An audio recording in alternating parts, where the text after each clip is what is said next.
एक साधु को पता चलता है कि उज्जैनी में दैत्य का आतंक बहुत ज्यादा हो गया है और जो उससे हराने गया लखन सिंह को पत्थर बना दिया है। साधु सहायता के लिए राजा विक्रमादित्य के दरबार में जाता है और राजा विक्रमादित्य को पूरी कहानी सुनाता है कि उज्जैन नगरी में एक दैत्य का आतंक फैला हुआ है जो महिलाओं और लड़कियों का अपहरण कर अपनी गुफा में ले जाता है। विक्रमादित्य को यह सुनकर बहुत गुस्सा आता है और गुस्से में अपनी तलवार निकालकर दैत्य को मारने के लिए चल देते हैं। तभी साधु विक्रमादित्य को सावधान करता है कि उस दैत्य को गुस्से से नहीं हराया जा सकता है बल्कि बुद्धि से ही उसे हराया जा सकता है, और विक्रमादित्य का गुस्सा शांत करता है और साधु की बात मानकर दैत्य की गुफा की ओर रवाना होते हैं और जटिल रास्तों से होकर राजा गुफा के प्रवेश द्वार पर जाकर दैत्य को चेतावनी देते हैं और चेतावनी सुनकर दैत्य बाहर निकलकर आता है और राजा विक्रमादित्य को देखता है।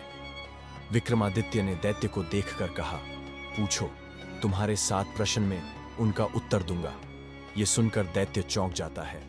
हंसकर राजा को बोलता है कि अगर तुम मेरे 7 प्रश्नों का सही उत्तर देते हो तो ये सभी महिलाएं तुम्हारी होगी, पर यदि तुम एक भी प्रश्न में चूक करते हो तो तुम्हारा नाश हो जाएगा, तुम उसी समय पत्थर में बदल जाओगे।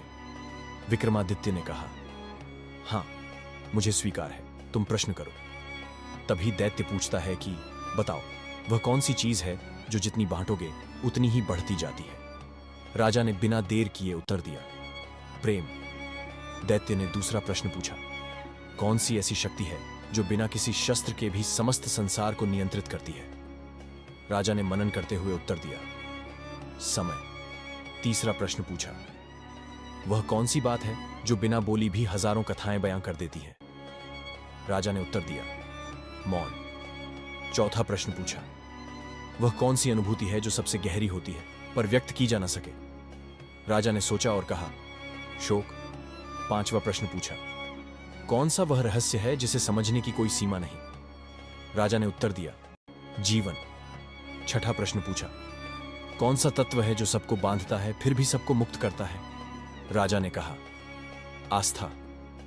अंत में 7वां और सबसे कठिन प्रश्न पूछा, वह कौन सी चीज है जिसे पा लेने पर मानव आत्मा को शाश्वत सुख मिलता है, पर यदि खो दिया जाए तो अंधकार ही अंधकार हो।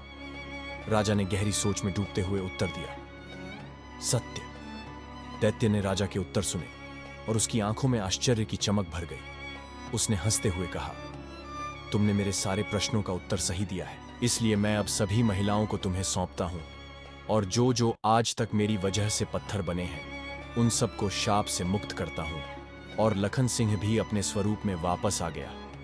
राजा ने सभी महिलाओं को कैद से रिहा करवाया और सभी महिलाओं ने राजा का आभार प्रकट किया और राजा विक्रमादित्य अपने महल की ओर लौट गए।